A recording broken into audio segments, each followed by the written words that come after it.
அன்பு நட்புகளுக்கு இனிய வணக்கம். இன்றைய திருக்குறளும் மென்பொருளும் அதிகாரம் மானம், குறள் எண் 965. குன்றின் அணையாரும் குன்றுவர், குன்றுவ குன்றி அணையச் செயின். மலை போன்ற நட்பெருமைகளை, பண்புகளை, புகழை கொண்ட பெரிய மனிதர்களும் ஒரு சிறு குன்றுமணியினுடைய அளவிற்கு மானக்கேடான செயல்களை செய்தால் அவர்கள் தலை குனிவர். When a person who has great qualities and fame like mountain has to bow his head in shame when he does some tiny dishonorable act as small as the size of the crab's eye.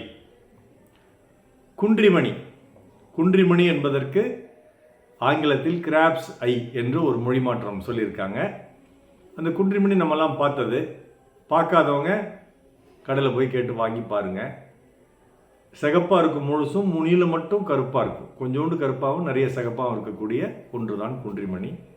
அதை வைத்து அந்த காலத்தில் நகையெல்லாம் நிறுத்தி தருவார்கள். இப்போ அதுக்கெல்லாம் மின் அணுவியல் சார்ந்த உபகரணங்கள் வந்துவிட்டது. இந்த குன்றிமணி அளவுக்கு கூட மானமுள்ள மனிதர்கள் மானக்கேடான செயல்களை செய்ய மாட்டார்கள். அப்படி செய்தால் மலை போல இருக்கக்கூடிய அவருடைய பெருமையும் குன்றிவிடும், அவர்களுக்கு தலைகுனிவை ஏற்படுத்தும் அப்படின்னு சொல்றார். இதற்கு முன்பாக இரண்டாவது குறளில், இந்த அதிகாரத்தினுடைய இரண்டாவது குறளில், சீரினும் சீரில்ல செய்யார் சீரோடு பேராண்மை வேண்டுபவர் என்று குறள் வந்தது. அந்த குறளில் உதாரணங்கள் சொன்னப்போ ஒரு உதாரணத்தை விட்டுவிட்டேன். ராமபிரான் நிராயுதபாணியாக நின்ற ராவணனை அன்றே போர்க்களத்தில் அழித்திருக்கலாம், துவம்சம் செய்து அவனை கொண்டிருக்கலாம். ஆனால் அப்படி செய்யவில்லை. நீ இன்று போய் நாளை வா என்று அனுப்பிவிட்டான். அவன் அப்படி செய்திருந்தாலும் அது தர்மத்தின்படியும் சரி, நியாயத்தின்படியும் சரி, சட்டத்தின்படியும் சரி, இருந்த போதிலும் அதற்கு மேற்பட்ட பெருந்தன்மையுடன், ராமபிரானுக்கே உரிய அந்த ஒரு மிகப்பெரிய பெருந்தன்மையுடன் ராவணனை சென்று மீண்டும் அடுத்த நாள் வா என்று வரவைத்து அடுத்த நாள் அவன் படையுடன் வந்த பிறகுதான் அவனை அழித்திருக்கிறான். இப்பேற்பட்ட ராமபிரான் குன்றிமணி அளவுக்கு ஒரு தவறு செய்திருக்கிறான், இரு தவறுகள் செய்திருக்கிறான் என்று பெரும்பாலானோர் சொல்வார்கள். அதில் ஒன்று வாலிவதம். வாலியை நீ மரத்தின் பின்னால் மறைந்து நின்று கொன்றது. ராமன் கொன்றது. அது எப்படி தவறாகும்?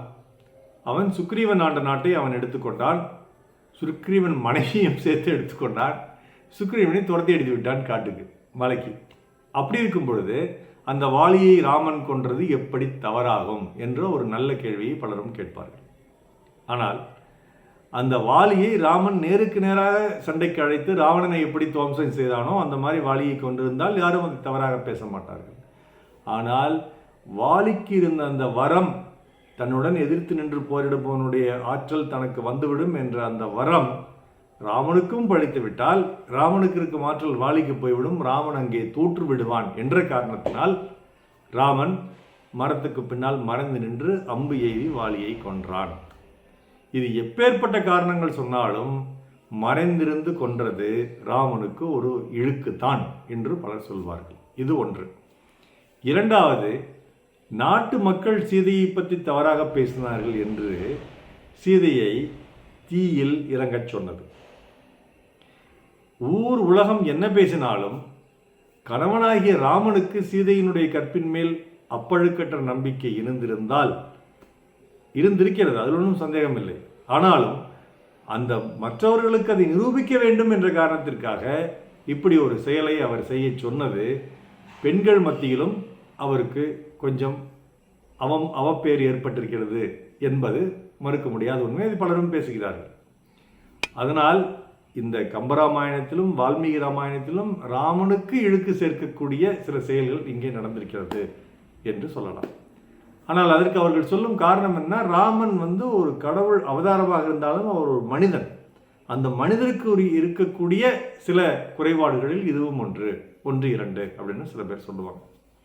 இது எதற்காக இந்த உதாரணத்தை நான் எடுத்து சொன்னேன் என்றால், எப்பேற்பட்ட பெரிய மனிதன் ராமன், அவதார புருஷன், ராவணனை இன்று போய் நாளை வா என்று அழைத்தவன், அப்படிப்பட்டவனும் அந்த கதையின்படி இந்த மாதிரி இரண்டு விஷயங்கள் இன்னும் சில விஷயங்கள் செய்ததனால் அவன் மேல் உள்ள மரியாதை சற்றே குறைவு ஏற்படுகிறது. அதுபோல் ராமன் அளவுக்குலாம் யாரும் பெரிய உத்தமன் இல்லைங்க. நமக்கெல்லாம் நிறைய தவறுகள் நம்மிடம் இருக்கிறது, அனைத்து மனிதர்களிடமும். அதையும் மீறி பலருக்கும் மலை போல் நற்பெயர் இருக்கிறது. அந்த நற்பெயர் கெடுவதற்கு நிரம்ப காரியங்கள்லாம் செய்ய வேண்டியதில்லை. ஒரு குன்றிமணி அளவுக்கு ஒரு மானக்கேடான செயல்களை செய்துவிட்டால் போதும், அது மொத்த பெருமையும் கவிழ்த்து விடும், மொத்த தலையையும் கவிழ்த்து தலைகுனிய வைக்கும் அப்படிங்கிறார் வள்ளுவர். அதனால அந்த மாதிரி பெருமை உள்ளவர்கள் மிகவும் கவனத்துடன் குன்றிமணி அளவுக்கு கூட தவறு செய்யாமல் பார்த்து கொள்ள வேண்டும் என்று சொல்லுகிறார். இந்த குன்றிமணி இன்னொரு குறளையும் வருது. அது என்ன குறள்னு யோசிங்க, நாளைக்கு அதற்கான விடை தெரியும்.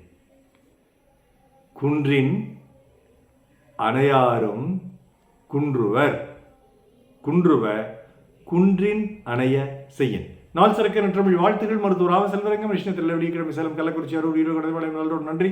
டாக்டர் செல்லகுரு யூடியூப் சேனல் ஷேர் பண்ணுங்க, லைக் பண்ணுங்க, கமெண்ட் பண்ணுங்க, சப்ஸ்கிரைப் பண்ணுங்க. வணக்கம்.